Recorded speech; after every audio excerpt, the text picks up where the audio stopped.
Hey friends, tonight we're drifting into something slow, something quiet and mostly forgotten. Not battles, not revolutions, but the soft, steady parts of the past.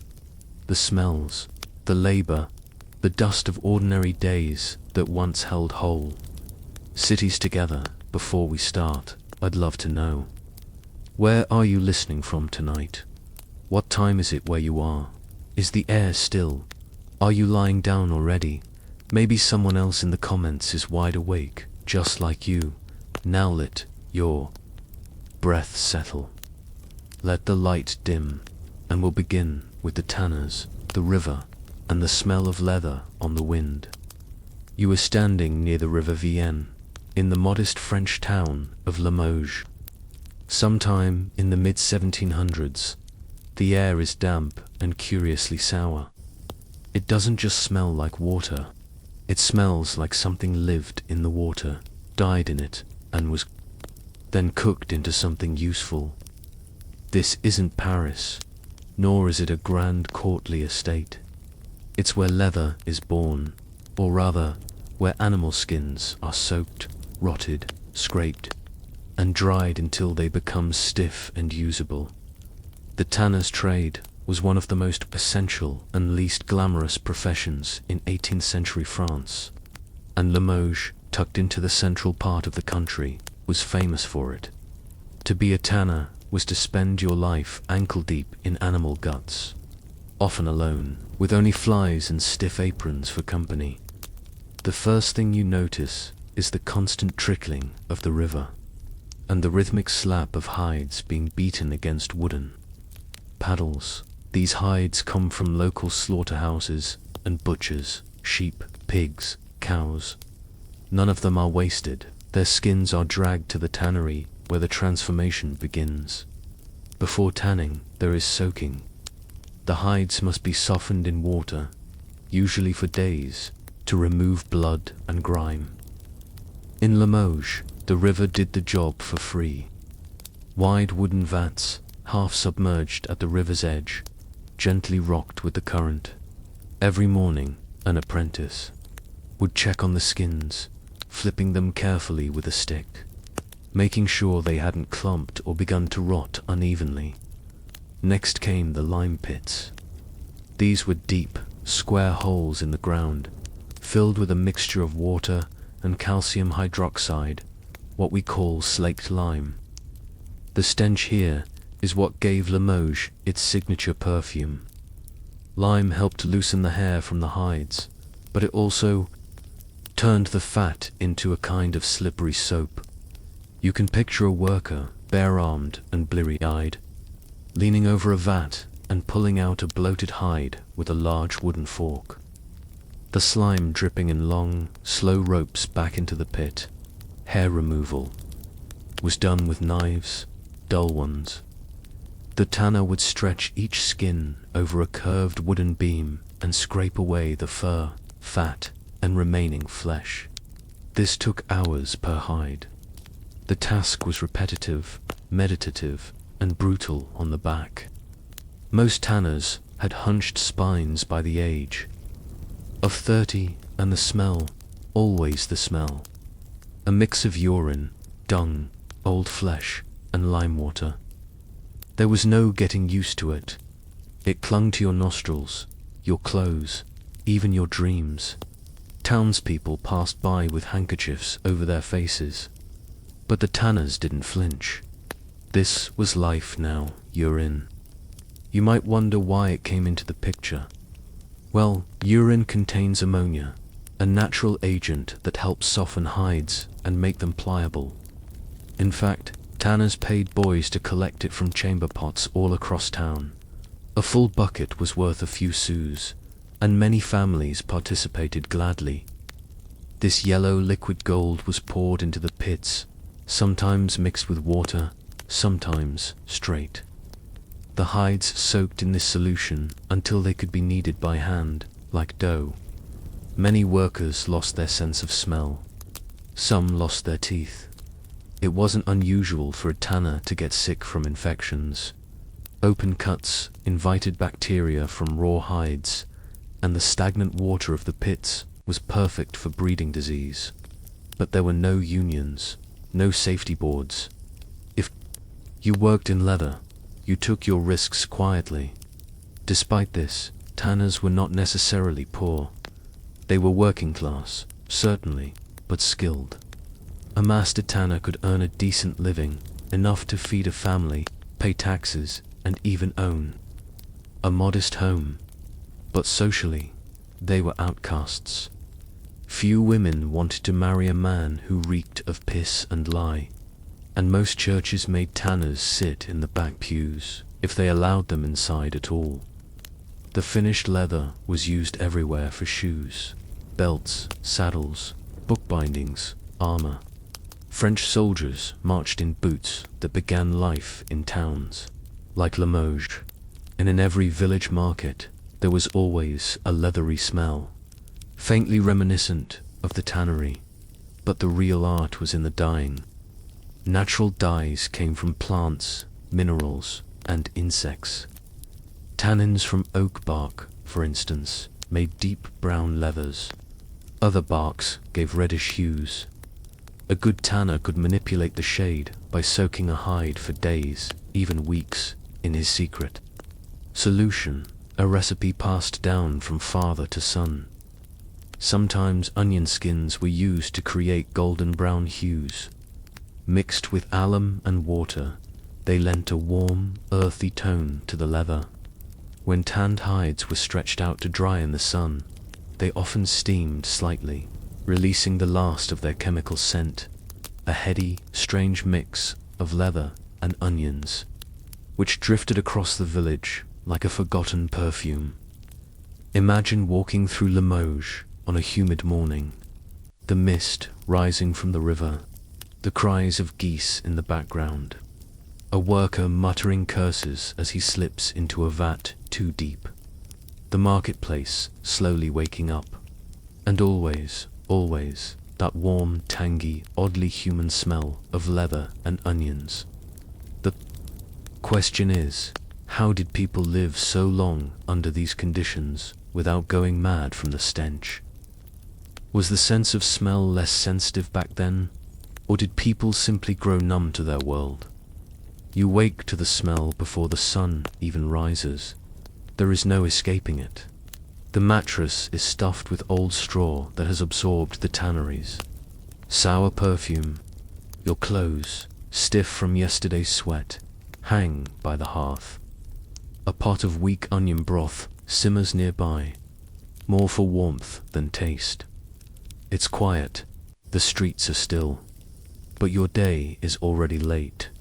You tie your apron, grab your scraping knife, and step outside. The dew is thick, and the early fog curls around your ankles like smoke. Your boots squelch in yesterday's muck as you make your way to the edge of town, down the narrow lane toward the river. The tannery is already awake.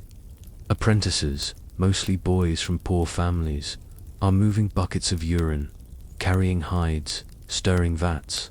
One is vomiting into the weeds behind the shed. Another has a cloth tied around his face, futilely trying to block the stench. Your job today is in the beam room. A long, le-roofed shed open on one side, where skins are draped over wooden beams and scraped. The beam itself is worn smooth from decades of work. You hoist a soaked cowhide from the lime pit and drape it over the curve. It steams faintly in the cold air. The scraping begins. It's not glamorous, and it's not fast. Your knife isn't sharp. It's curved and dull, designed to pull rather than cut. You use your body weight, leaning in, grunting softly as you strip away the loosened hair and slime. Every few minutes, you pause, wipe your brow with your sleeve, and flick the refuse into a pile that will later be sold as fertilizer. There's no talking in the beam room, just the rhythmic scrape, scrape, scrape. Your hands are always raw. The lime burns your skin, and some days your nails are blackened from soaking in vats. Most workers have swollen knuckles and calluses so thick they can strike flint with them. But you keep scraping. At midday, there is a break. You step outside, breathe deeply, though fresh air is relative. A crust of bread, a cup of cider, some cheese wrapped in cloth. The apprentices swarm around, chasing each other with pig bladders, or throwing pebbles at frogs near the river. You sit on a stone and close your eyes. Then it's back to work. This time, the fleshing knife comes out. It's bigger, heavier, and it removes the subcutaneous tissue from the inside of the hide. This is harder work, requiring both precision and power. One mistake, and the leather could tear, ruining hours of labor. You brace the hide again, pull tight, and begin the downward strokes. The hide shifts, slippery and pale, as you work. Rhythmically, by late afternoon, the skins are ready for tanning.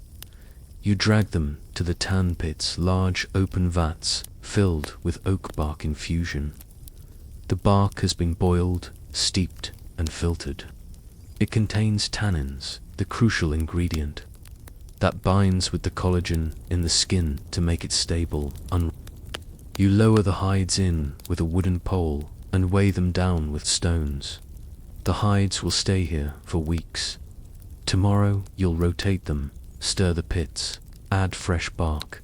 It's a long process. Some fine leathers tan for months.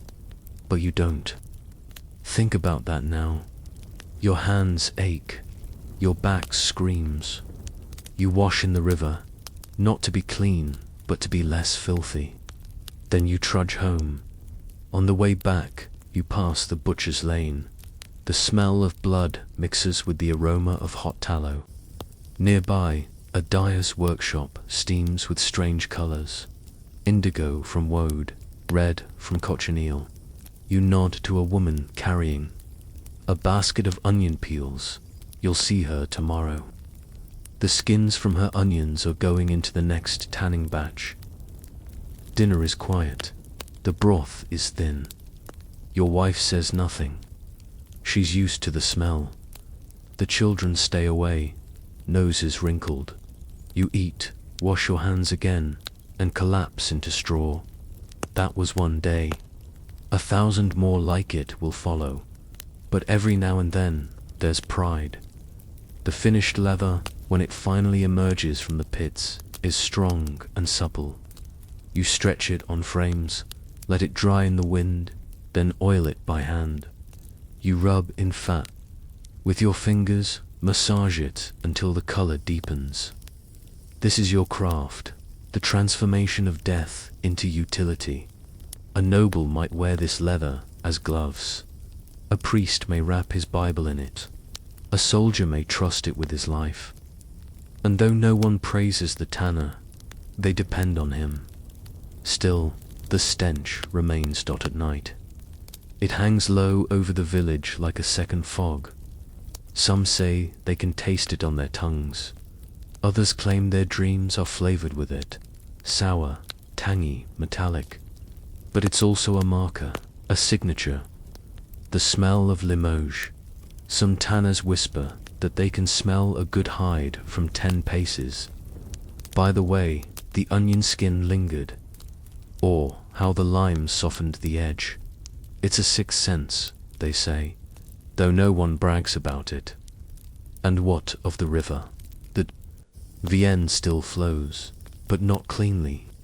The runoff from the pits colors the water brown. Fish are rare here. Children are told not to drink from it.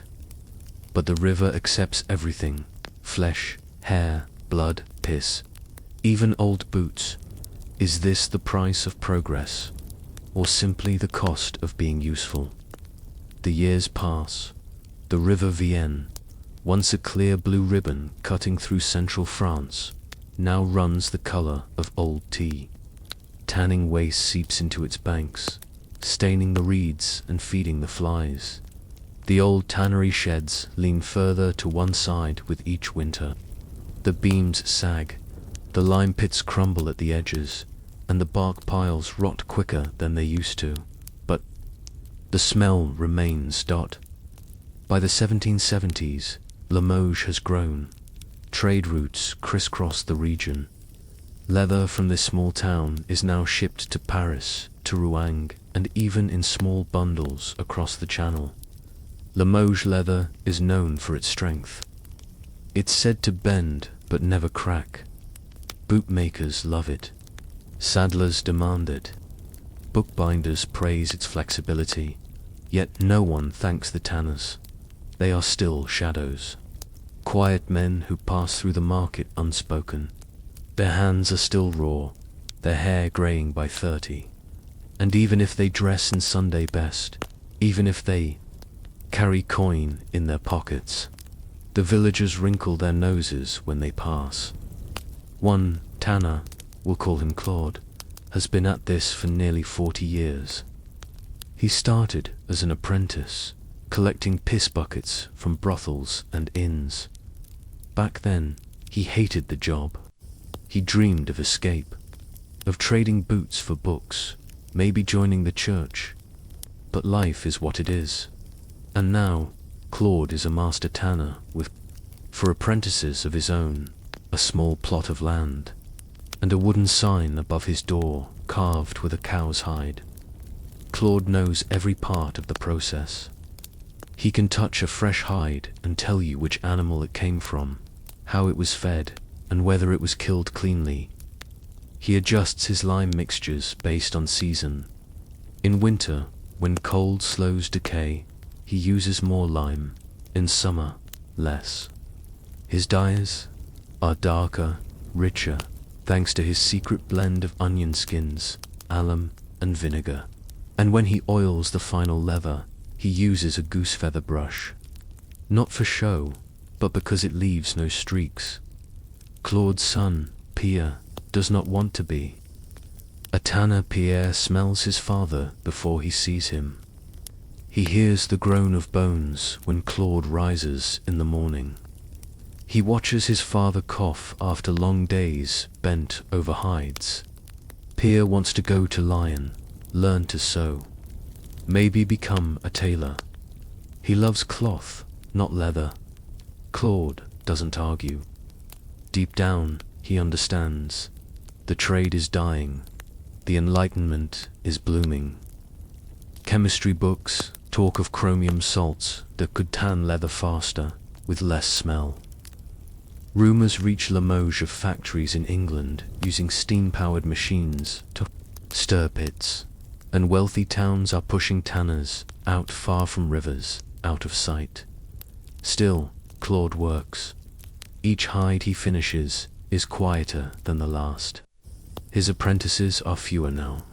One left for Paris, the other joined the military.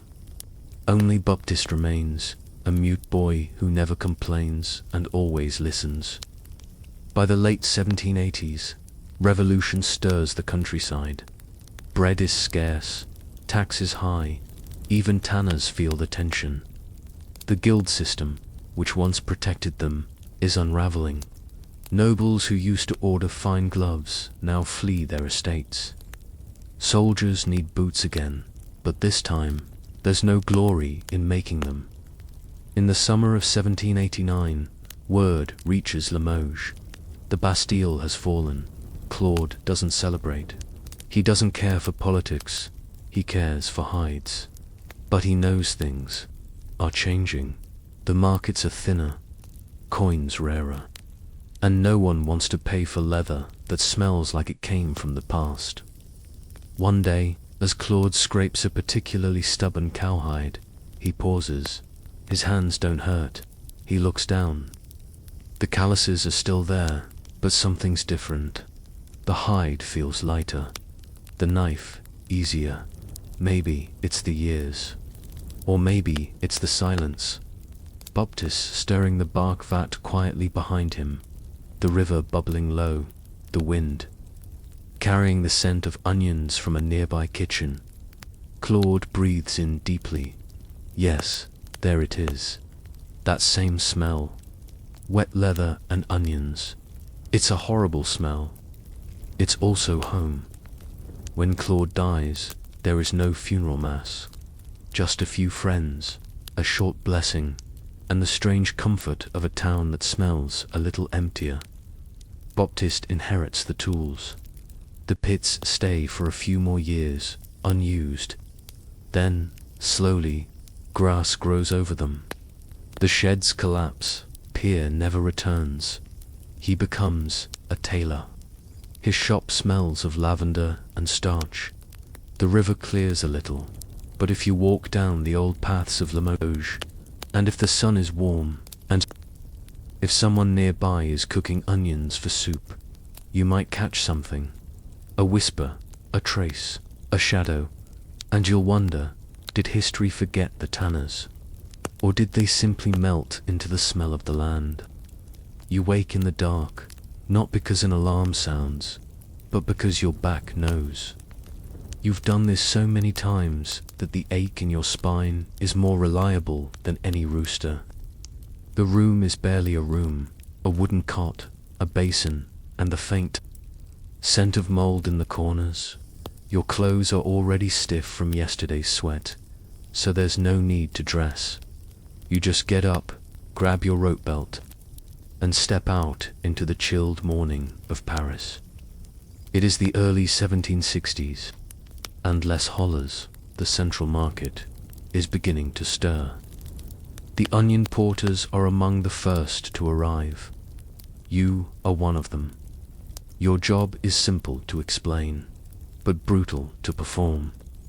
Every morning, thousands of pounds of onions, shallots, garlic bulbs, and their braided stems arrive from the countryside. They're packed in burlap sacks, tied with greasy twine, and loaded into wooden carts, or hoisted off of boats moored along. These sacks are yours. You lift them, carry them, stack them, and if the stall owner is generous, you sweep the skins and roots into piles at the edge of the alley. The onions come from everywhere: Burgundy, the Loire Valley, Brittany. Each region's produce has its own weight, its own smell.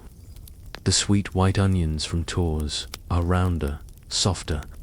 The red onions from the south hold their shape, but stain your shirt purple if they burst. And garlic, when it arrives, clings to your hands for days. You arrive at Les Holles before the sun rises. The great iron and glass pavilions have not yet been built. In this decade, it is still an open-air chaos of stalls, wagons, crates, and shouting. Mud mixers with crushed cabbage leaves. Rats flit between broken wheels. Somewhere nearby, a baker is already heating his oven, and the scent of browning crust briefly cuts through the onion haze. You find your contact, a stallholder named Madame Louvit, and she gestures to her new stock. For sacks, each one the size of a sheep. They sit slumped near the curb like sleeping beasts. You heave one onto your back. It's heavier than it looks. The onions shift inside like restless marbles, each one trying to escape your balance. The burlap scratches your neck. The weight pushes your chest forward, but you keep moving. Past the cabbage vendors, past the fishmongers laying out salted eels. You walk across uneven cobblestones, slick with vegetable pulp and hoof prints. You can't fall, not again. Last month, a porter twisted his ankle and they left him behind the butcher's stall for hours. You reach Madame Louvit's booth and drop the sack onto the wood plank with a grunt. Dust rises from the impact. A few onions roll loose and thud to the ground. She doesn't thank you, but she tosses you a chunk of bread with a smear of cheese. You eat it without wiping your hands. There is no glamour in this job. You smell like onions all the time. It seeps into your fingernails, your hair, even your spit. Your friends smell like onions too, so you don't notice anymore. But others Do the richer Parisians hold scented cloths to their noses when passing less hollers? Some even blame the market workers for the city's rot. Still, the onion trade is vital. Onions are not just food. They're medicine, seasoning, pickles, and poultice. Boiled with vinegar, they ease coughs. Roasted, they comfort the dying. Raw, they're stuffed into crusts and called pie. Every household needs them, and every household, therefore, needs you. The mornings are the hardest. The air is thick with moisture, and the skins on the onions sweat just like you do. The burlap sags with dew. Some days, it smells like the sacks are crying, and when the wind shifts, the smell changes from sharp and spicy to earthy and sulfuric. You get used to crying. The onions sting your eyes so regularly that no one thinks much of it. Tears streak your cheeks every few minutes, unbidden. Your body has learned not to blink.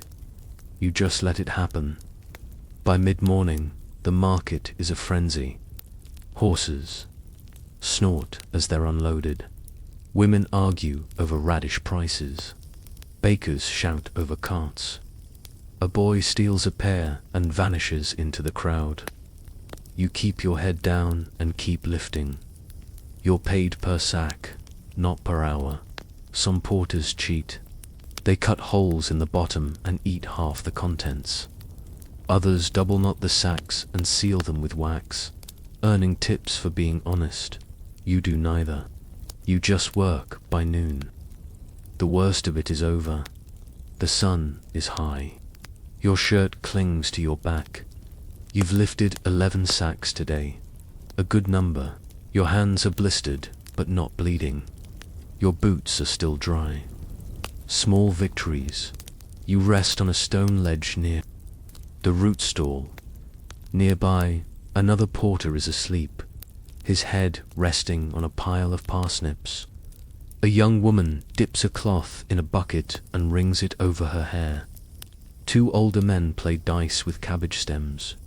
A dog steals a chicken foot from a trash pile and off dot, and through it all, the ever-present aroma, wet cloth, garlic roots, fermenting onion skins.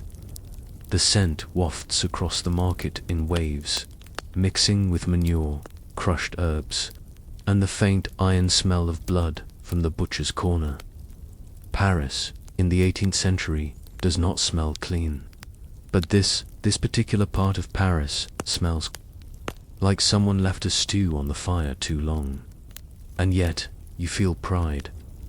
Not everyone could do this work. It's heavy, relentless, and unappreciated.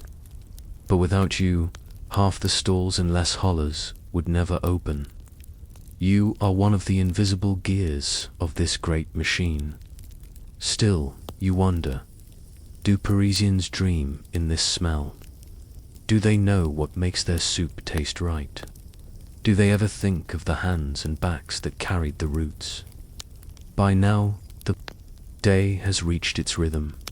The market is in full swing. You walk the same paths, lift the same sacks, and hear the same shouting. But today, your shoulder doesn't sit quite right. There's a sore spot where the burlap rubbed raw through your tunic. It happens more in summer. The humidity makes every sack stick. The friction eats your skin. You tie a strip of cloth over it and keep going. There is no sick leave in Les Halles. Most onion porters are young, but they don't stay that way long. Their backs round by 30. Their fingers grow knotty and thick. Knees stiffen from the endless squatting and lifting. You can always tell a porter, even when they're out of uniform. It's in the gait, a slow lean forward, like they're always bracing for weight. And there's the skin. Your hands are stained yellow and brown, not from dirt, but from the fine dust of crushed skins. It gets into your pores. Even a wash in the Seine won't scrub it out. The garlic especially leaves a waxy residue. You can scrape your palm and it peels off in layers, like old beeswax. And then there's the smell. Not fresh onion, that sharp, clean spice you get when slicing into one in the kitchen. No, the smell here is fermented, aged. It's the scent of crushed roots, mildew, sweat, rat droppings, urine from alleyways, and the faint perfume of wilting parsley nearby. The smell of Les Harless isn't just one thing, it's everything left behind. Sometimes you think you can smell history itself, that ancient cloying breath of 1,000 mornings before this one. You wonder how many porters lifted the same route you now walk. Did they also have a favorite stone step to rest their foot? Did they notice how the garlic bundles rustled like paper dolls in the wind? Did they also cry, not from grief, but just from standing too close to a torn sack of shallots? Today, a new shipment arrives from Chartres. The cart driver is drunk. He parked too far from the stalls. The sacks need to be hand-carried across the slick stones, through a narrow alley already crowded with crates. You and 2 others take the job. Each sack is heavier than usual. The onions swollen from rain as you lift the twine tears. You feel it before you hear it. The bottom of the sack gives way with a sigh. Dozens of red onions spill out, bouncing across the ground like startled rats. You try to grab the edges and save the load, but it's too late. A stall girl shrieks as an onion hits her ankle. Someone curses. A customer slips and drops a basket of leeks. It's chaos over onions. You brace for the scolding, but the driver only grunts. They were packed wrong, he says. Not your fault. Still, you help clean them. You gather them gently, check for bruises, toss the ones that are too soft. You rebag the rest. It takes nearly an hour. No one pays you for that time. There's no glory in being careful. But still, you were. Later, the fishmonger offers you a chunk of smoked herring. He saw the accident and says you handled it quietly. That's high praise in the market. You nod and chew the fish. It's salty, to dry, but it sticks to your ribs. As the sun climbs higher, the temperature does too. The stalls start to stink. Not just onions now, but fish guts, pork drippings, and overripe peaches. The juice of smashed plums oozes into your boots. Flies gather on fig baskets. Dogs pant in the shade. The market is alive, but not in a clean way. It's a beast of odors, noise, and fatigue. By afternoon, the onion skins begin to pile. They gather in corners, flutter across the cobblestones like dry leaves. A breeze stirs them into little whirlpools. Children chase them. Shopkeepers sweep them into burlap sacks. These skins aren't useless, not entirely. Some will go to dyers for natural yellow pigment. Others will be burned for smoke. And a few, ground fine and mixed with vinegar, will become a kind of tonic sold to the desperate. You once tried that tonic. It tasted like punishment. Still, you learned the secret of onion skins. They are the ghosts of work, silent, fragile, and everywhere. They're what's left when the labor is done. And by evening, they coat the ground like snow. You walk home with a limp, not from injury, just from wear. Your arms hang low. The market behind you hums on without you. The fruit vendors call out their final prices. A baker sings to himself as he dusts his counter.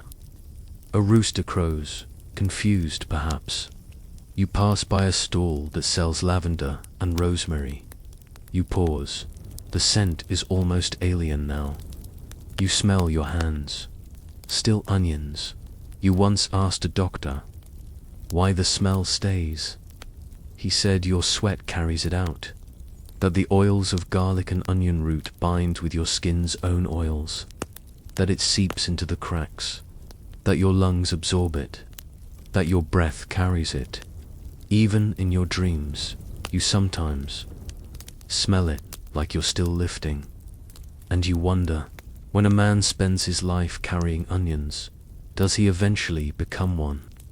The market is nearly silent. It's long past closing, though a few stallholders linger, sweeping or counting coins by candlelight. The fishmongers have rinsed their tables, the butchers have salted the last scraps, and the onion porters, all. But you have gone home. Your back aches, but you've stayed behind to help a friend stack crates for tomorrow. There's something peaceful about Les Halles after dark. It doesn't smell better. If anything, the day's leftovers ripen in the evening heat, but it smells slower, softer, less insistent. The sharp notes of crushed garlic fade into the warm rot of carrot tops and melon rinds.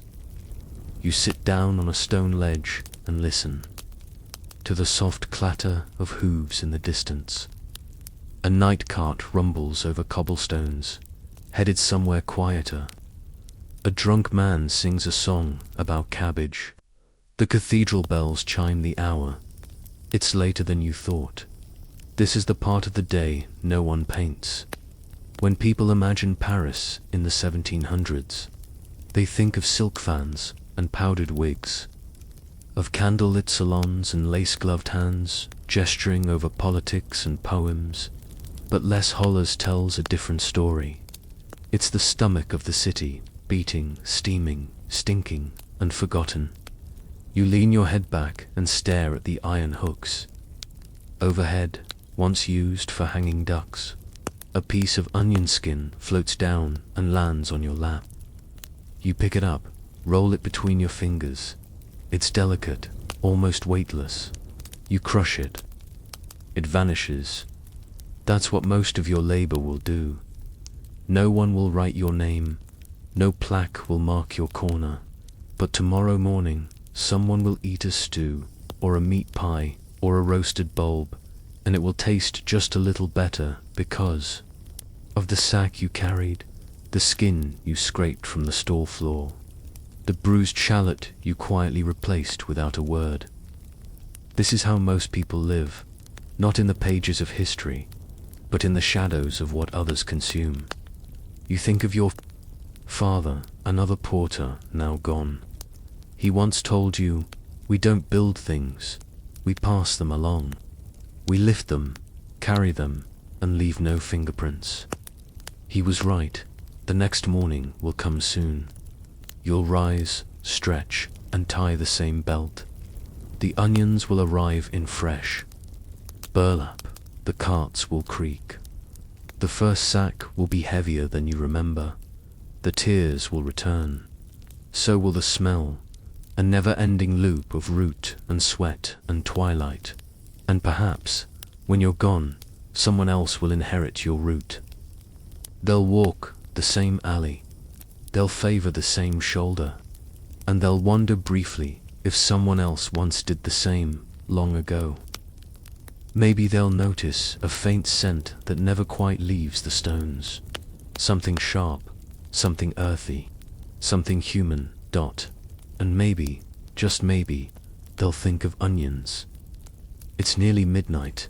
The street lamps of Paris flicker dimly, casting small halos through the mist.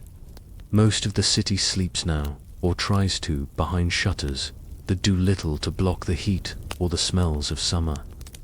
The Seine glows faintly under the moonlight, and just beyond the edge of the cobblestones, down narrow alleys and between rows of sleeping homes, the night soil men begin to work.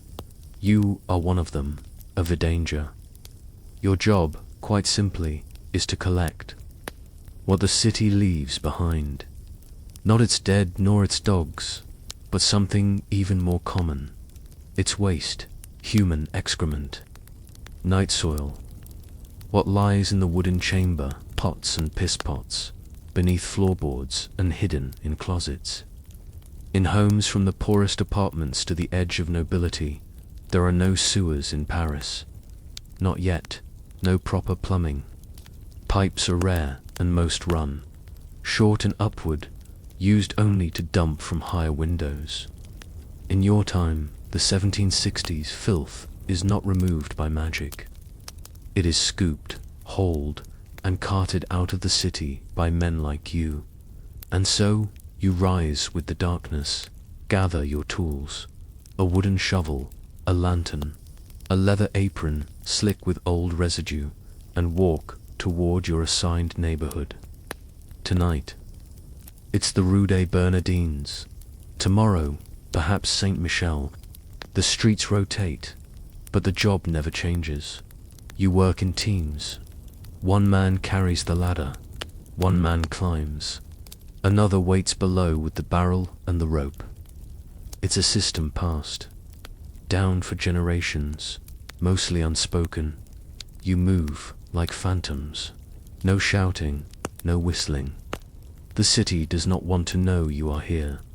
The first house tonight is 3 stories tall, narrow and wood-framed. You knock gently. The door creaks open, and a sleepy woman points toward the rear. She doesn't look you in the eye. You pass through the cramped hallway, climb the crooked stairs, and enter the upper chamber. There it is, the pot. Sometimes it's clean, sometimes not. This one is halfway full, and the lid is crooked. You lift it carefully, suppressing your breath, and carry it to the window where the pulley rope hangs. You tie the handle and lower it slowly to the street. Your partner unties it, empties it into the barrel, and sends it back up. You lower it again, again, again. By the 5th pot, the barrel sloshes ominously. The smell curls up the building like smoke. You've learned to breathe through your mouth, but it doesn't help much. The air is thick, like wool dipped in vinegar. Some men wear waxed cloths over their faces. Others chew tobacco to mask the scent. You do neither. You've long accepted that the smell will follow you, seep into your clothes, live in your hair. You once tried perfumed gloves. They lasted for minutes. The barrels, once full, are sealed with waxed wooden lids and hoisted onto wagons. These wagons, called tunnels, are covered, but not airtight. They groan as they roll across the stones, headed for the outskirts of the city. There, the waste is dumped, not in piles, but into special fields called voiries. These are state-owned, lands on the city's fringe, dedicated to composting and drying human waste. The soil there, ironically, is rich. Crops grow well. Parisians may wrinkle their noses at your job, but they eat lettuce grown in your compost. Some say the taste is stronger. They don't know why. You return to the street. Another house, another knock. This time, no one answers. You climb anyway. The door was left open. The pot is heavy, too heavy, and you nearly drop it. That's the worst-case scenario. A spill. It's happened before. Once, a pot broke on the stairs, and a man slipped, cracked his rib. You don't want to think about that. You lift slowly, lower carefully. Back at the wagon, the Tournelier grunts approval. You're making good time. He lights a new oil lamp and marks your tally in chalk on the side of the barrel. 6 houses so far. 8 barrels nearly full. The wagon creaks under. The weight occasionally. Someone throws open a shutter and curses you. You stink. They shout, "Filth men, keep it quiet." One woman once spat on you, missed, thankfully. You've also had small coins thrown at you. A child once handed you a rose. That made you pause. You don't speak of it. But sometimes you wonder if there's poetry in what you do. You take something foul and make space for new days. You clean what others won't admit exists. You are the city's secret liver, filtering waste unthanked. As dawn approaches, the lamps grow faint.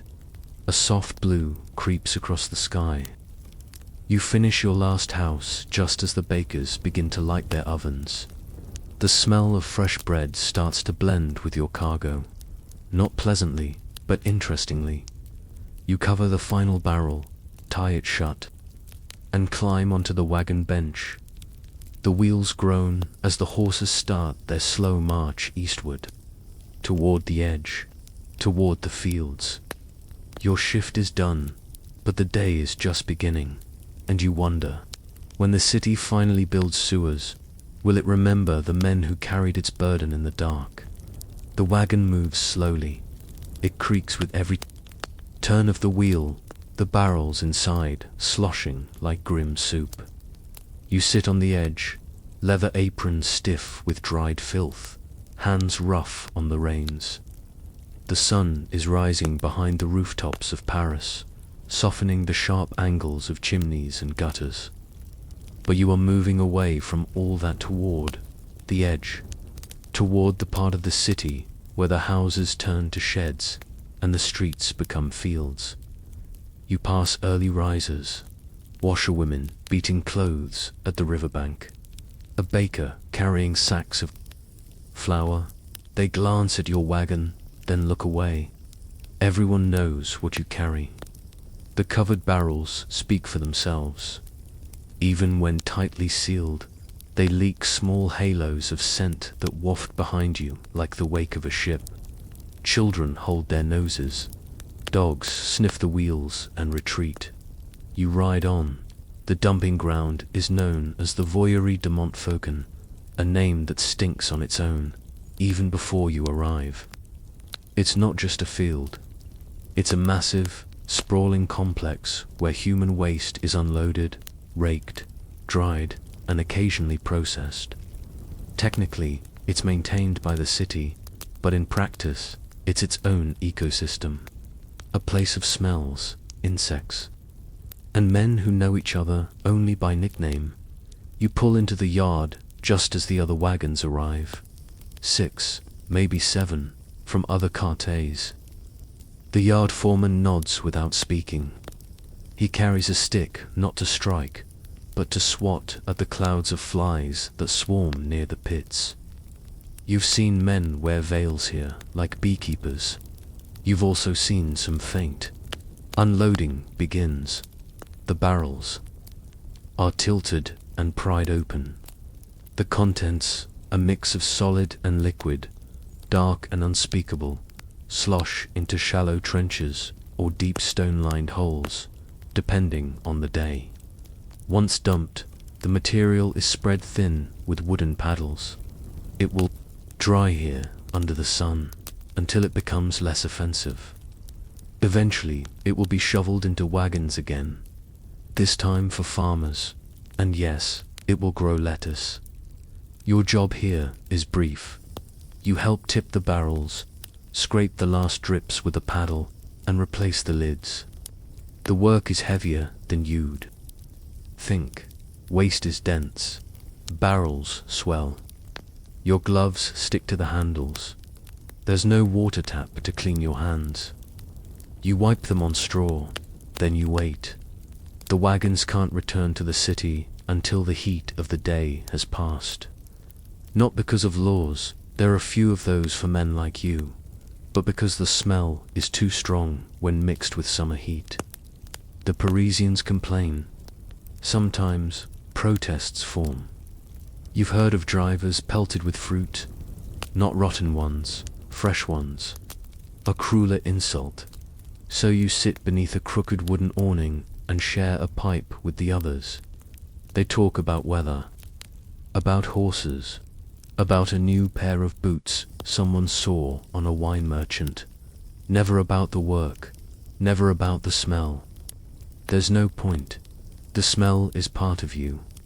You can scrub, soak, boil, but it lingers. Some men say it seeps into your teeth. Others, that it never leaves your bones. A man named Cricket, nobody remembers his real name, tells a story about a woman he courted once. She said she didn't mind his job. Then she fainted in his kitchen. He hasn't tried since. There are jokes, of course. What's the difference between a noble's perfume and a vidanger's boots? One smells like flowers, the other smells like truth. You laugh, not because it's funny, but because it's true. Eventually, the sun dips low enough. The wagons return to the city, now lighter, the barrels rinsed in river water. But you don't go back to the houses yet. You stop near the horse yards, tie up your cart, and sit on a bench to peel an onion. Strange, you think. The city stinks of many things: fish, smoke, beer. But the one smell no one ever names is yours. People call it the river, or bad air, or Paris in July. They pretend it isn't from their own pots, their own kitchens. But you know every block, every family's waste. The rich leave scented water in their chamber pots. The poor, just the rest of their lives. You've seen things in those pots that aren't worth naming. Bits of cloth, chicken bones, the occasional coin. One man once dropped a ring. You handed it back. He didn't thank you. That's how it is. You are the shadow of civilization, the quiet proof that even the finest silk-trimmed citizen still squats, like an animal at night.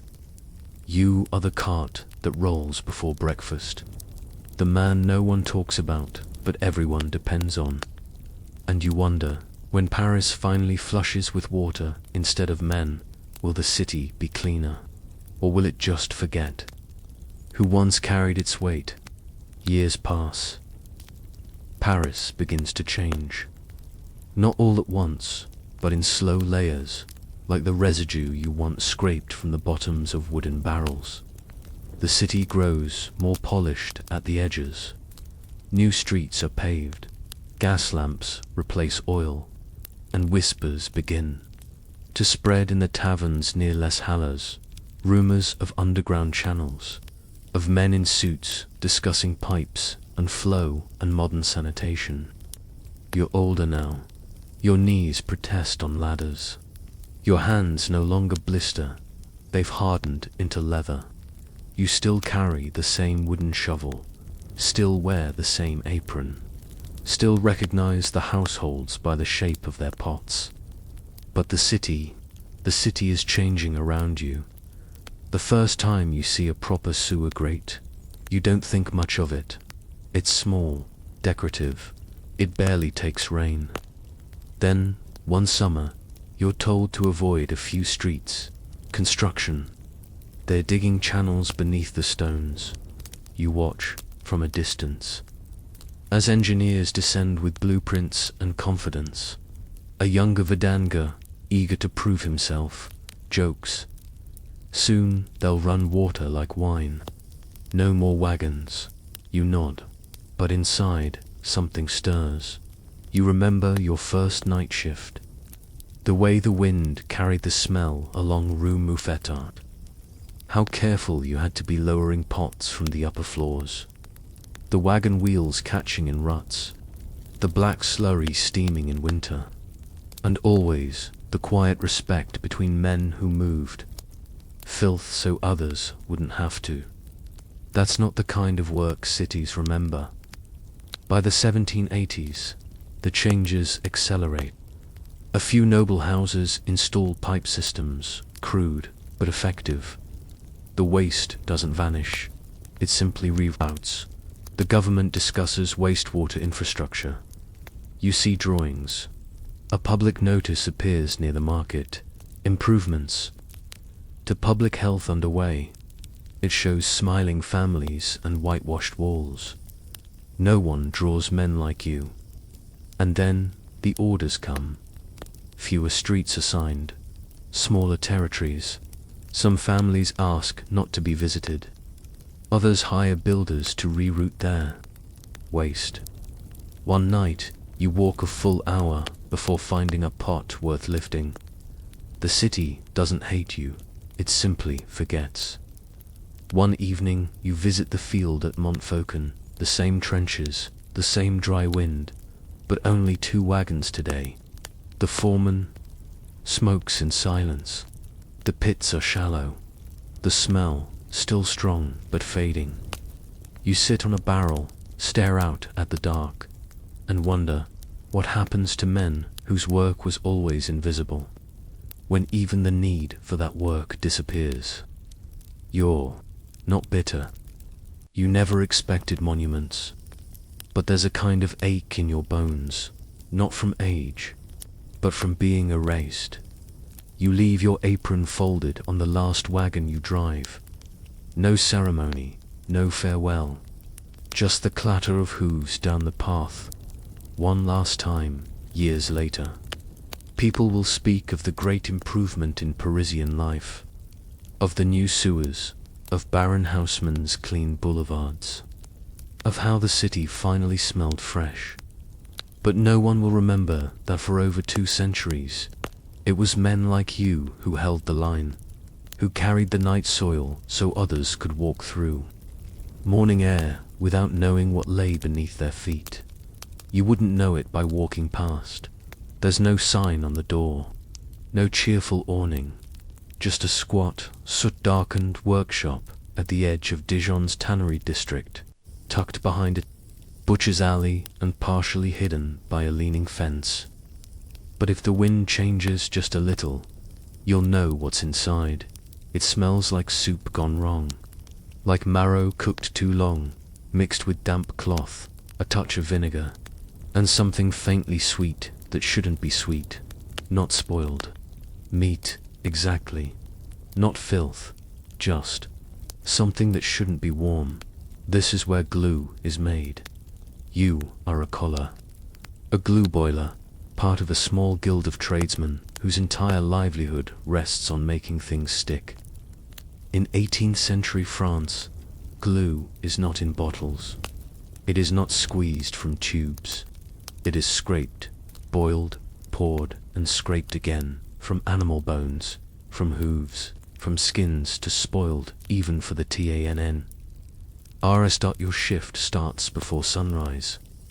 The fire must be coaxed back to life under the copper cauldrons, great black-bellied, pots as wide as your arm span and deep enough to drown a goat in.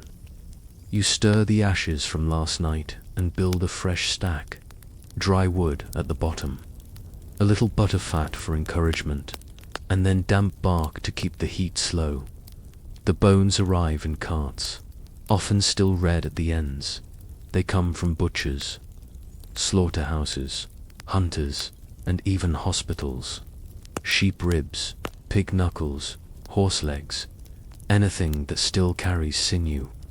They are sorted by size, condition, and unofficially by smell. Some are boiled the same day.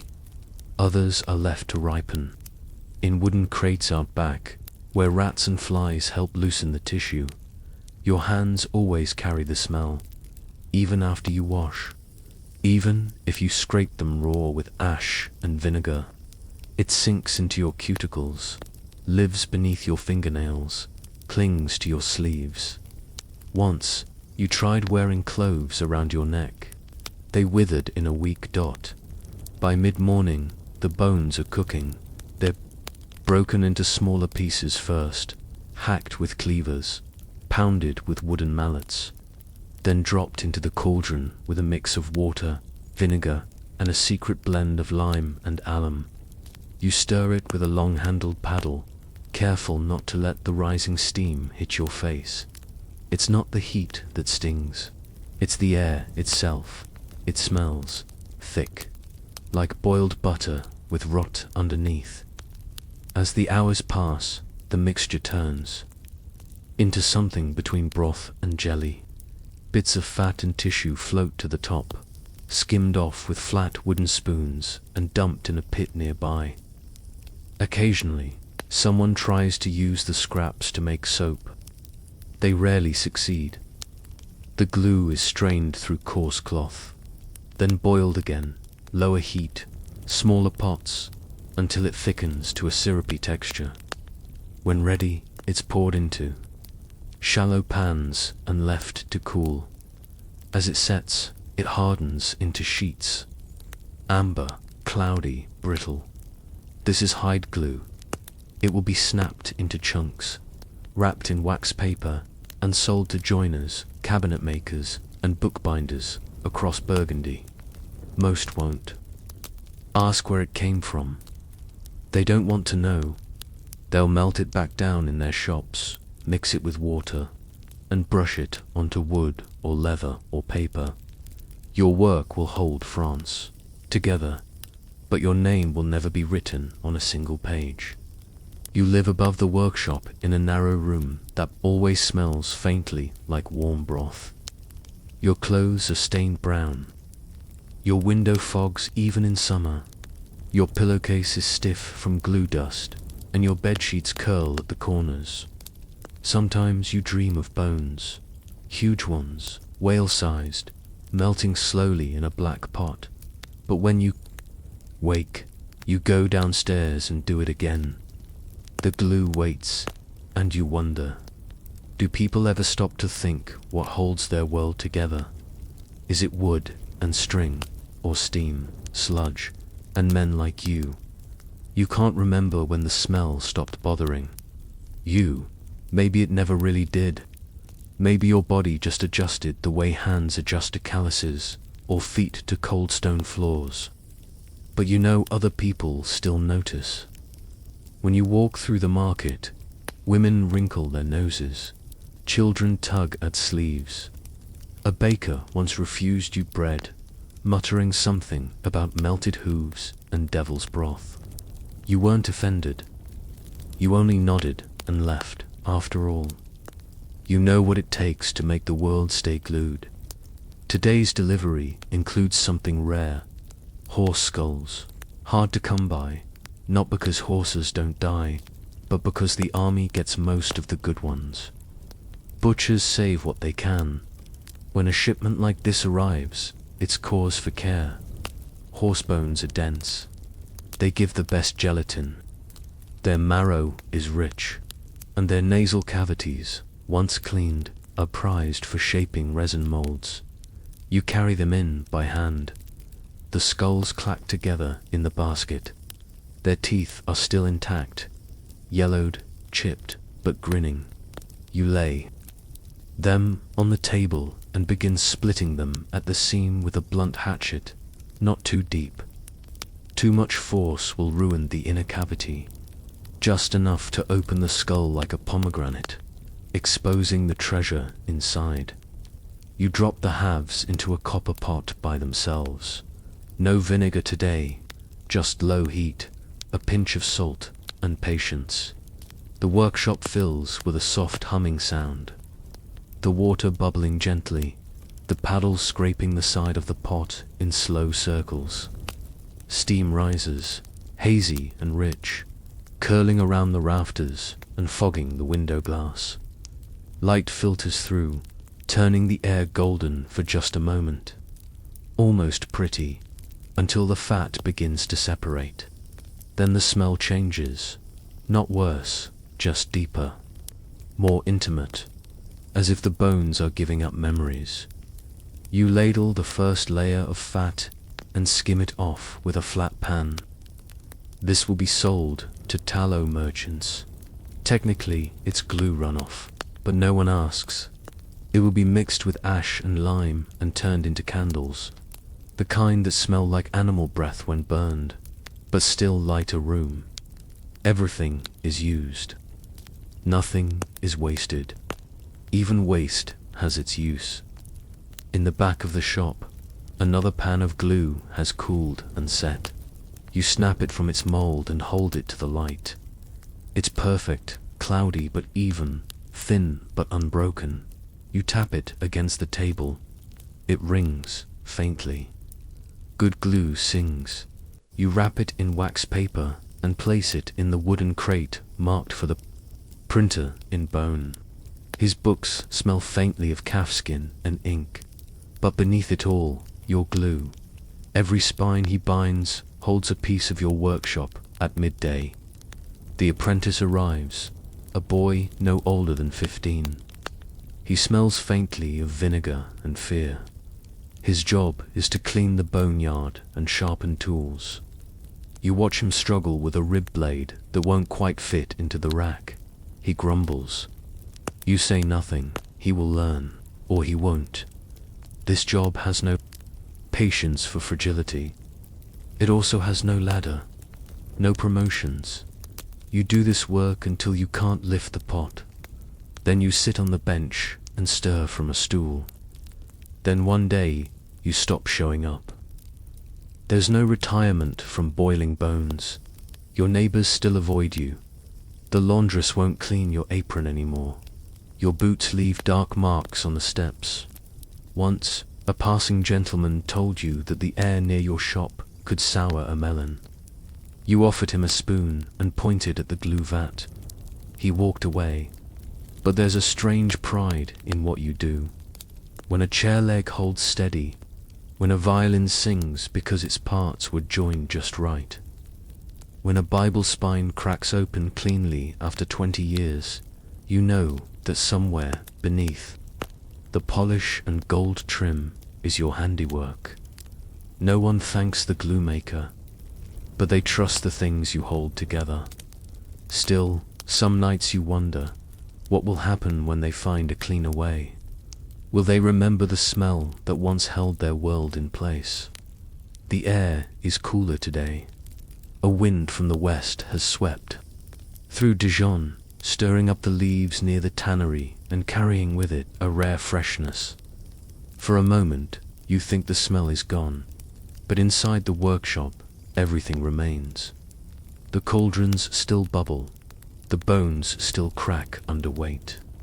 The paddle still leans in the corner, its handle permanently sticky, and you, older now, find yourself moving more slowly, more deliberately. The fire takes longer to light, the steam feels heavier. Your apprentice does most of the lifting now. He's taller, more sure of himself. His hands are still soft, but he's beginning to understand the glue, how long it takes, how carefully it has to cool, how even a moment of inattention can ruin a batch.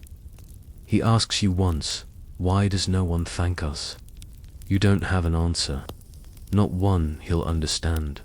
Yet, instead, you hand him a book. It's old, falling apart at the corners, with warped leather and yellowed pages. He looks confused. Pull it, you say. He does. The spine holds. The book creaks, but doesn't split. That's our thanks, you tell him. No one notices until it breaks. Glue makers, you explain, don't leave monuments. But you can. Find them in libraries, in dining chairs that don't wobble, in violins passed from father to son, in frames that still hang straight on the wall, even in coffins, lined with fabric, held together by your jelly. Quiet and unseen, you think, back to the boy you were, the first time you skimmed fat from a pot, the way you gagged, the way your master told you not to complain, only to stir. You did stir, and then you stayed. Others left to work in cleaner trades, or to beg, or to vanish. But you remained here, breathing bone and steam, becoming part of the glue that holds the city together. There's a rumor now. They say some new men in Paris are mixing chemical binders, that you can stick paper with something clear, something odorless, a kind of modern glue. They say it works faster, smells like nothing. You don't fear it. Not exactly, but you wonder what a world will be like, one that holds itself together, with something no one can feel, or smell, or trace. Will they miss the weight of it? The bone, the labor? Will they notice when it fails? You open the workshop's back window. Let the air through. Let the last batch of glue cool slowly on the racks. You sit at the small wooden bench where you've sat 1,000 times before, and press your hand flat against the table's surface. It doesn't wobble. It doesn't creak. It holds. And maybe, just maybe, that's enough. It begins with a cough, not a hard one, just a dry little tickle in the throat, almost gentle, like something brushing past. You're used to it by now, as familiar as the rustle of feathers or the whisper of burlap dragged across the floor. But today, it comes earlier, before the sun rises, before your hands have even touched a down-stuffed sack. You are a plumassier, a feather stuffer, one of dozens of women and girls employed in the cramped back rooms of Lion's bedding trade. You don't make the sheets or sew the buttons. You don't cut the linen. Your job is simple. Take the feathers and force them into things people will one day sleep on, or wear, or ride with, or bury themselves under in winter. Feathers are soft, but this job is not. You arrive just before dawn, scarf tied tight over your hair, apron thick with patches. The workshop is still dark, lit only by the dull grey seep of morning through the greasy windows. You light the little tin oil lamp on your table. It flickers once, then titters around you. The air already stirs, light and swirled with dust. Feather dust. You've been told it's harmless, that it's just like flour. But flour doesn't get into your teeth. It doesn't cling to your eyelashes. It doesn't settle in your chest like something waiting to harden. You open the first sack. The smell hits immediately. Not strong, but unmistakable. Bird, damp straw, a hint of mold. The feathers have been stored too long. You fluff them with your hands, trying to shake out the worst of it. You find a beetle shell, a blood spot, a few broken quills. Still usable, the best feathers, down, come from the bellies of geese. Small, nearly invisible, shaped like flakes of snow. They're warmer, lighter, more expensive, but even these aren't clean. They're plucked from slaughtered birds, scraped and bagged by the thousands, often mixed with wing feathers or pieces of straw. There's no sorting machine, only fingers. You start to work. Each pillowcase is stitched on 3 sides. You pull the 4th side open and begin feeding it, handful by handful, pushing the feathers deep into the corners. You do this with a stick, a long wooden rod worn smooth from years of work. If you pack too loosely, the pillow will slump. If you stuff too much, the seams will split.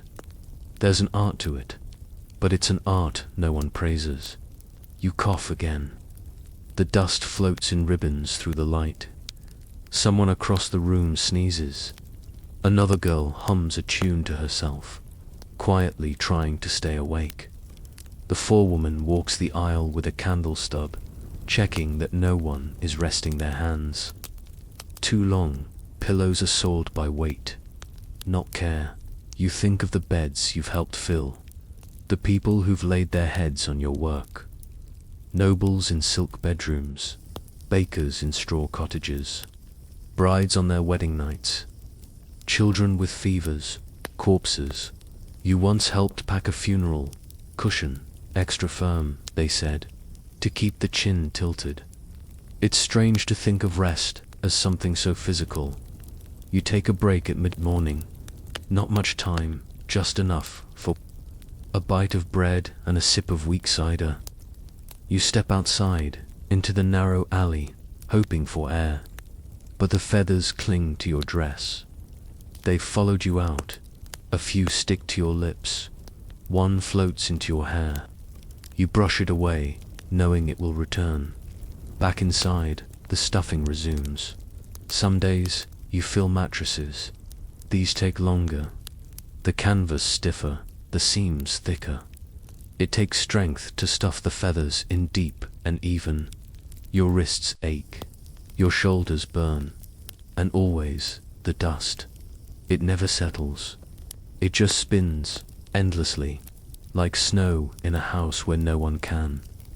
Open the window by late afternoon, your throat feels tight. You press your scarf closer. It helps, but not enough. You think of your older sister who used to work beside you.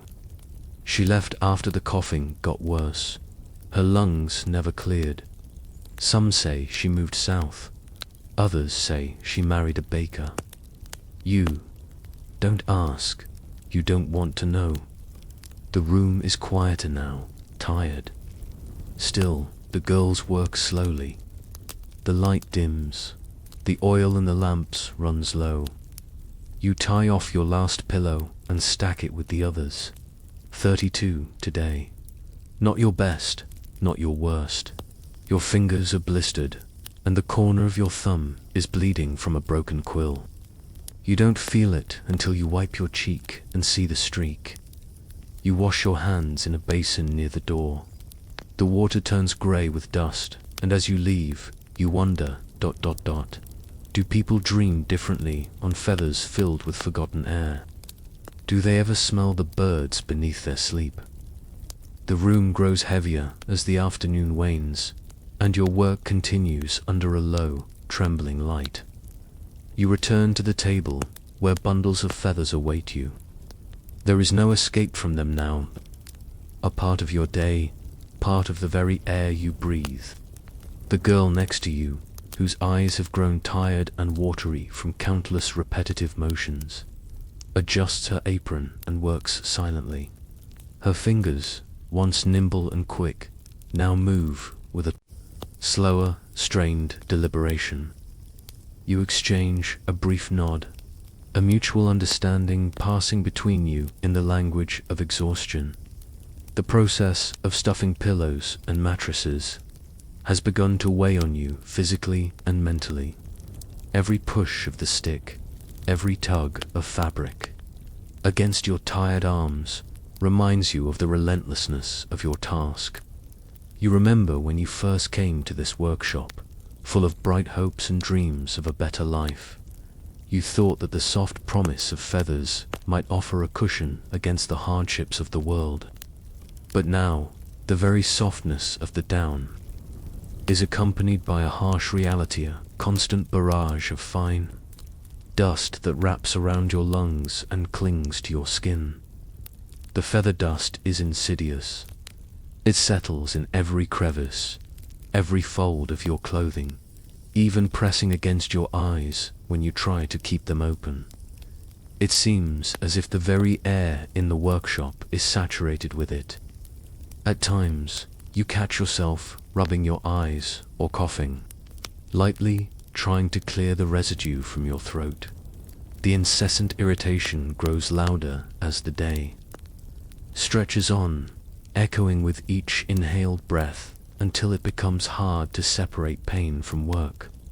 As the afternoon drags on, you catch glimpses of the outside world through a narrow window dusted with smudged oil and grime.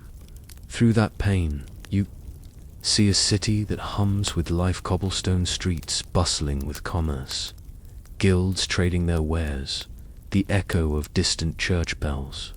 But here, in your modest corner of the workshop, time moves differently.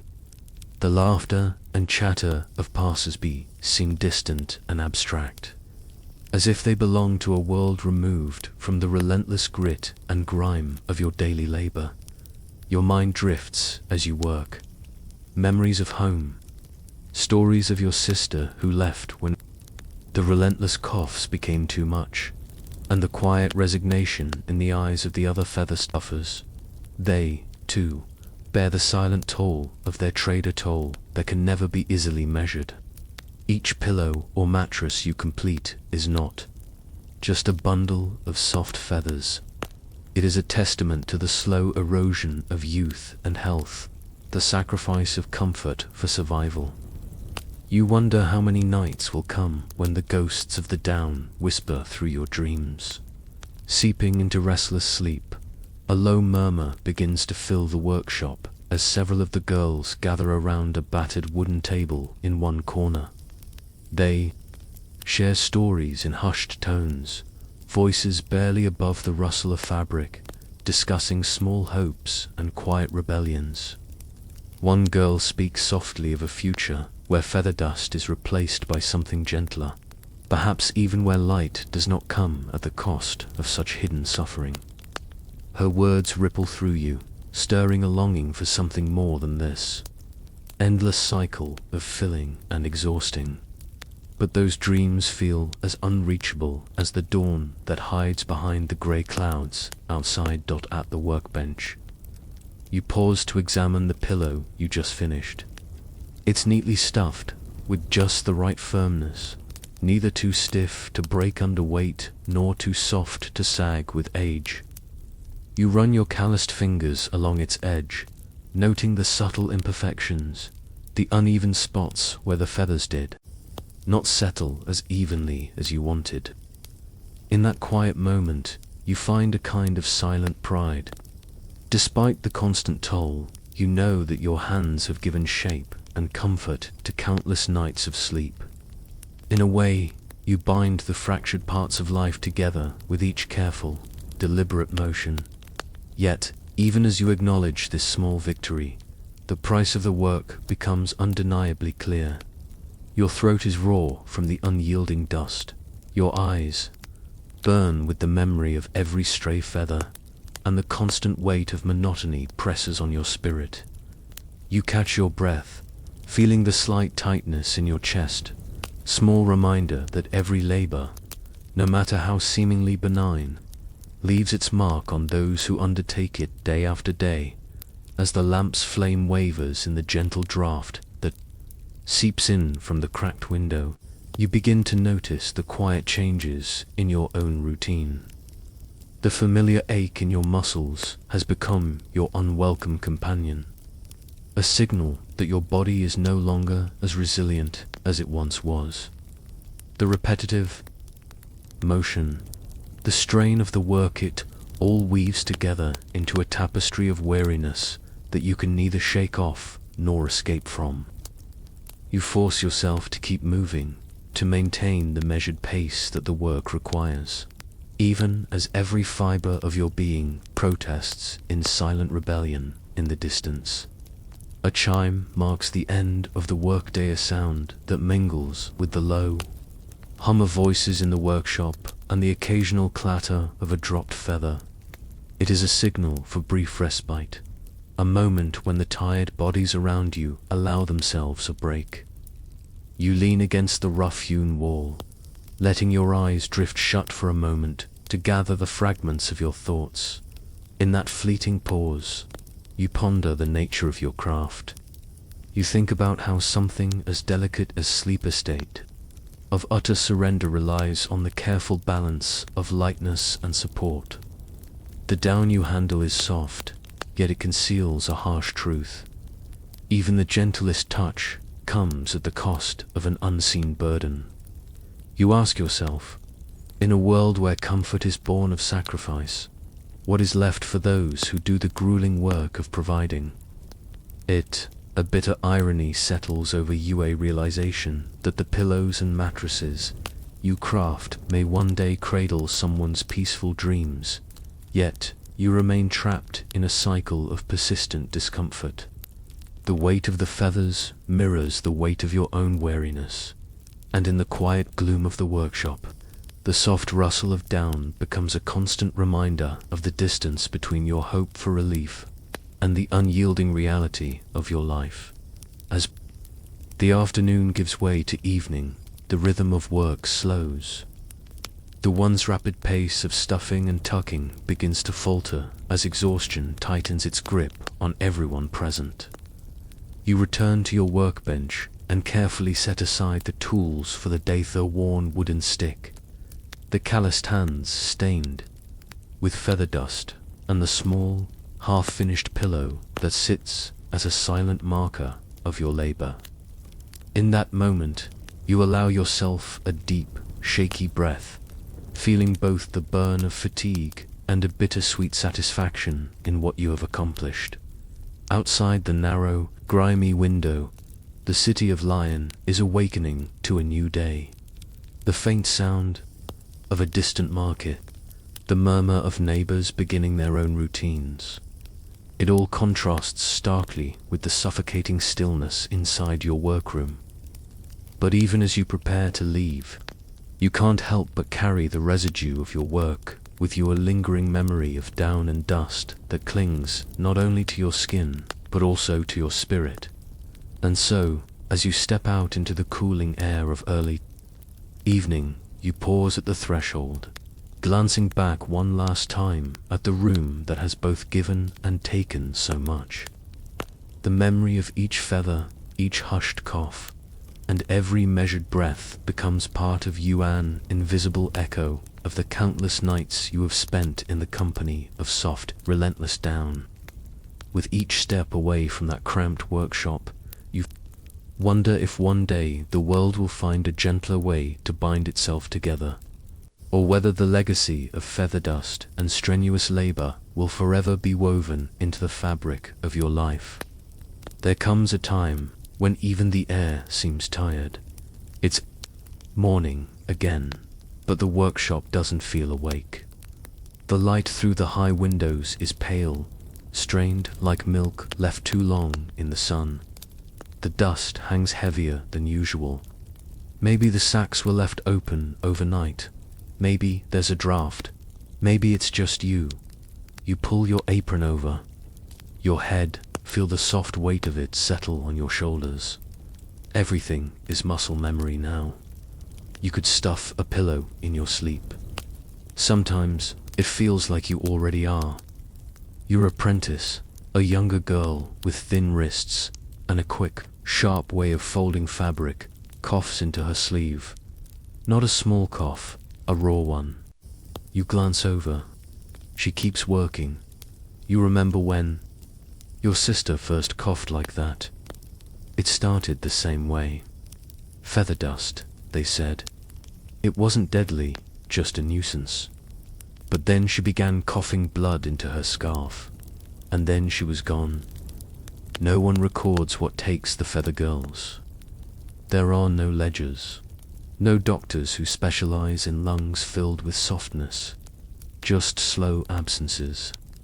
1 week, a girl doesn't come in. The next, someone else is sitting at her bench.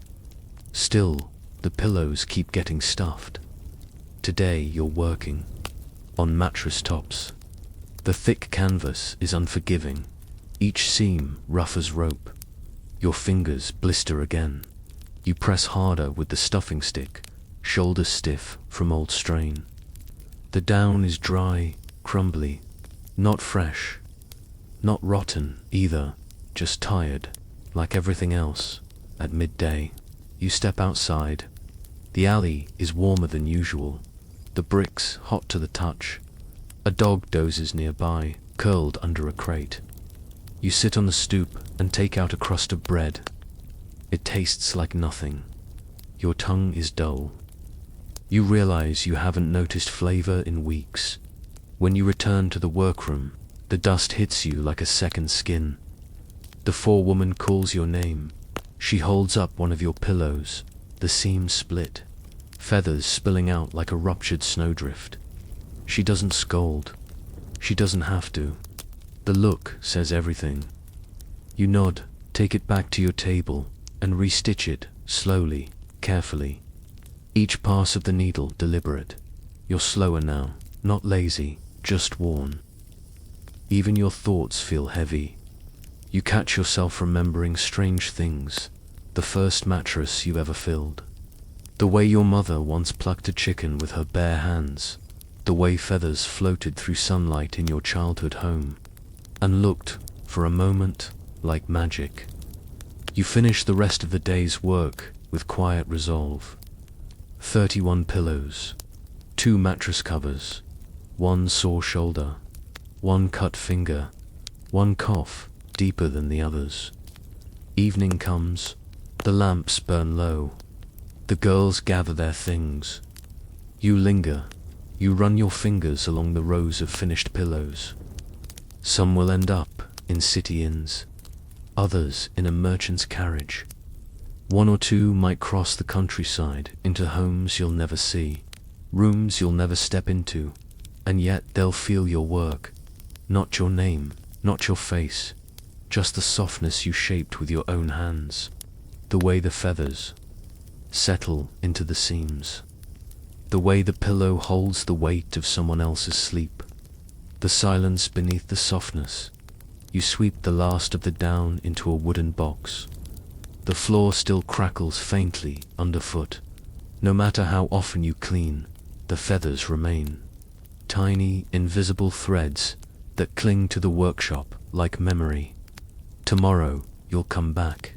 You always do, because someone has to make the world a little softer, even if it means coughing while they dream. And as you close the door behind you, stepping into the cool air of the lion dusk, you wonder, do the people who lay their heads on these pillows ever imagine the hands that filled them, or do they sleep peacefully, never once questioning what keeps their dreams so quiet? You step down into the dark with your nose already braced. The air doesn't warn you gently. It hits like a damp curtain, thick, sticky, and oddly sweet. There's rot here, but it's not decay. Not quite. It's ripening. A slow, purposeful kind of spoilage that's encouraged, watched over, even blessed. This is the cheese cellar, and you are the affinair's apprentice. You work in the heart of Rouen, where, beneath rows of old merchant houses and small stone chapels, lie the hidden chambers of Normandy's most prized export. These are not basements. They are vaults, dug generations ago, lined with limestone, and braced with beams that have soaked in centuries of scent. Your job, like the air, is heavy. You arrive at dawn. The street above is barely stirring. Market stalls haven't opened. Bakers are just kneading dough. But down here, the world is already alive, quietly, patiently fermenting. Each wheel of cheese sits on a wooden plank, sometimes 2 or 3 high. The older wheels, stained with blue-grey fuzz, the newer ones, still pale and bloated. You recognize them by feel now. You know which ones must be flipped, which need to breathe, which need to be salted again. Your hands carry the smell, even when you're not touching them. The first task is always the same. Turn the cheeses, carefully, slowly, one by one. You crouch low, lift a wheel, rotate it, and return it to its resting spot. This prevents moisture from pooling, encourages even aging. Some wheels weigh 10, 15 pounds. Some are no larger than a saucer. All are temperamental. The stone floor is always damp. Not with water, but with condensation, breath from the cheeses themselves. You walk carefully, the soles of your boots sticking faintly with each step. Your apron is waxed cloth, but it still absorbs the odor. Every crease smells faintly of feet, sour milk, and something older. Mice live here too, not many, and not in the open. They know their place. The affiner says they're part of the ecosystem, that good cheese always shares its scent. You've seen 1 or 2 scurry between the beams, their bellies round from rind. The cat, an old grey tom with half a tail, pretends to keep them in check. Salt is stored in barrels near the back. Thick, coarse salt from the coast. You dip your hand in, lift a poundful, and press it into the sides of certain cheeses. Not all of them, only the ones with the bloom, a soft white fuzz that needs taming. Too much salt, and the rind hardens. Too little, and it collapses. You've made both mistakes. Some cheeses are wrapped in cloth, others in leaves. A few are sealed in ash. Each method has its own smell, its own schedule, its own history. The ash cheeses are your favorite, soft inside, protected outside. The Afanor says they're like monks, stinking in silence, ripening alone. He's not wrong. By midday, the air is nearly unbearable. Not hotter, just thicker. Your lungs feel coated. The scent seeps into your tongue. You stop noticing whether you're breathing through your nose or mouth. It all tastes the same. Sharp, creamy, fungal, earthy. You take a break at the far end, where a barrel of whey sits, covered in cheesecloth. It's for the pigs, not for drinking, but it gives off a lighter smell, sour, but almost refreshing. You sit beside it and close your eyes. Your dreams, when they come, are often full of wheels, not turning, just waiting. You wake up dizzy, unsure whether you slept or just forgot the moment. The Afanur checks your rows later in the day. He says little, he taps, he listens. He lifts the edge of a rind and sniffs deeply. You've never seen anyone smell so carefully. Once, he said that good cheese should make you nervous, that the smell must sit between invitation and warning. Like a secret you're not sure you want to know. You believe him. Evenings are slower. The cellar dims naturally. The tiny vents high on the wall let in only so much light. You light a small candle near the back, just enough to finish your work. You hum as you salt the final batch. The song is old, wordless, passed down from a worker before you. No one remembers where it started. As you stack the tools, brush your apron, and begin to climb the stone steps back toward the street, you feel the weight of the air lift slightly. Not gone, it never goes. But softer. You open the door, and the smell follows you. People wrinkle their noses when you walk past. You understand, it's not pleasant. Not really, but it's something else, too. It's memory, ferment, work, and you wonder. Do the people who eat these cheeses, soft, blooming, perfectly aged, ever imagine the hands that flip them every day in silence? Do they ever wonder what it costs to make rot taste like richness? By now, you can smell the difference between the rinds with your eyes closed. Some cheeses bloom like old linen, soft and white with the faintest scent of mushroom. Others develop a crust like parchment, dry to the touch, but hiding silk beneath. And some go wrong, not spectacularly. Not with rot or slime, just subtly. A hollow sound when tapped. A crack at the seam. A smell that sharpens too early, like a whisper that becomes a warning. This is what your days are made of now. Listening, turning, catching the difference between a cheese that's maturing and one that's quietly dying. The Afanor says, this is the most important part of the craft. Knowing when to intervene, and when to let the mold have its way. You check the aging logs. Each wooden shelf is marked in chalk. Wheel number, milk date, salt level. Some have been here for weeks, others for half a year. You run your hands down the side of a dense Beaufort wheel and feel the slight give near the base. Time to rotate. You flip it carefully, cradling its weight. It moans softly against the plank. In the far corner of the cellar, the old cheese sleeps.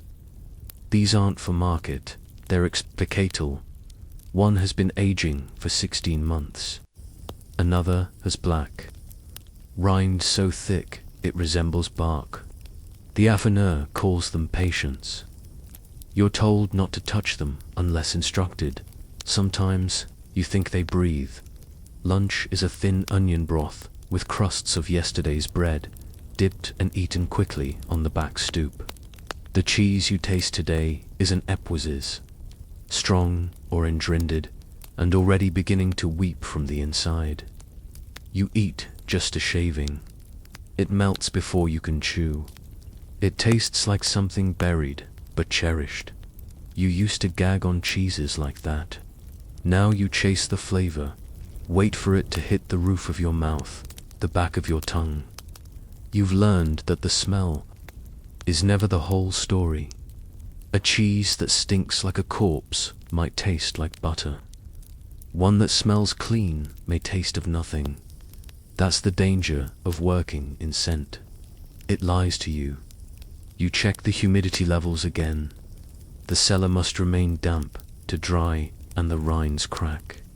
Too wet and the wheels collapse under their own weight. You adjust a small clay bowl filled with water near the older batches. Just enough to keep the air lazy and thick. A mouse has chewed through one of the corner sacks. Not the cheese, just the straw lining. You patch it quietly. You don't tell the affineur. Mice are part of the rhythm. Too many, and he brings out poison. One or two, he shrugs. Even rats enjoy ripening. You hum while salting the brie wheels. The song doesn't have words, but it follows the motions. Salt hand, turn hand, wipe hand, breathe. It helps you remember which shelf you're on. When your hands are numb, when the air feels like soup, the rhythm is what keeps you upright. You've begun dreaming in circles, not metaphors, literal wheels. You see them stacked in towers, melting, sliding, shuddering beneath invisible weight. Sometimes they speak, but you never remember what they say when you wake. Other times, they simply stare back, round, waxy, silent. One afternoon, the affineur lets you cut a test wheel. It's an honor you choose. One of the smaller, bloomy rind varieties. Washed twice a week in cider, a favorite. You press the blade. Slowly, gently. It sighs as it splits. The inside is golden, nearly runny. You take a piece the size of a coin, place it on your tongue, and close your eyes. It tastes like earth, like memory, like the cellar itself. It's perfect. You log it in. The book, wrap the rest in cloth, and label it for market. It will leave in the morning for Paris, where it will be placed on a linen-draped counter and sold to someone who will wrinkle their nose and buy it anyway. You sit in the dark, a little longer than usual. The candle flickers near the salt barrel. You watch the rind of one wheel slowly collapse inward. It was mishandled, bruised on arrival, maybe. You make a note. You'll discard it tomorrow. It's no longer worth saving. Still, you don't move it now. It's quiet, almost sleeping. You stretch your arms, flex your fingers. The bones crack softly. Your clothes smell like the cellar, even after washing, even in the open air. When you walk home through the narrow streets of Rouen, people glance sideways. Some smile knowingly, others step away. They know what you carry. And you wonder, when the last wheel is sold, when the cellar empties and the stone cools, will the smell remain? Will the memory of your hands linger in the salt-crusted air? Winter comes, and with it, a strange stillness. Above ground, Rouen stiffens beneath. Frost. Market carts rattle less. Horses breathe clouds into the morning. The river smokes with cold. But beneath the street in the cellar, the air remains warm, wet, and constant, like breath that never escapes.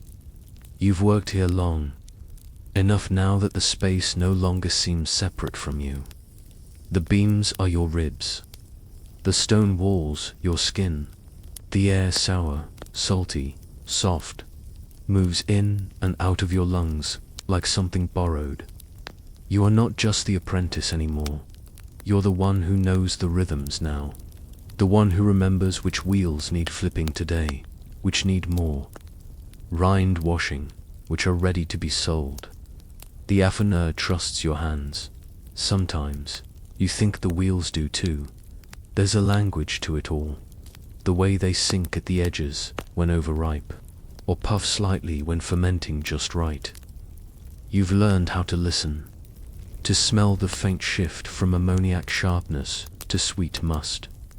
You can feel, with a single touch, when a wheel has turned. Some of the wheels in the back are nearing 2 years. No market will take them now. They've gone too far. Cracked, weeping, blistered with strange blue veins. But the Athanor says they stay. They're part of the story now. A record of what this room has done, of what time and moisture can make. You agree on certain days. When you're alone, you light a stub of tallow and sit beside those forgotten wheels, not to work, just to listen. You think of them not as spoiled, but as things that refuse to be rushed.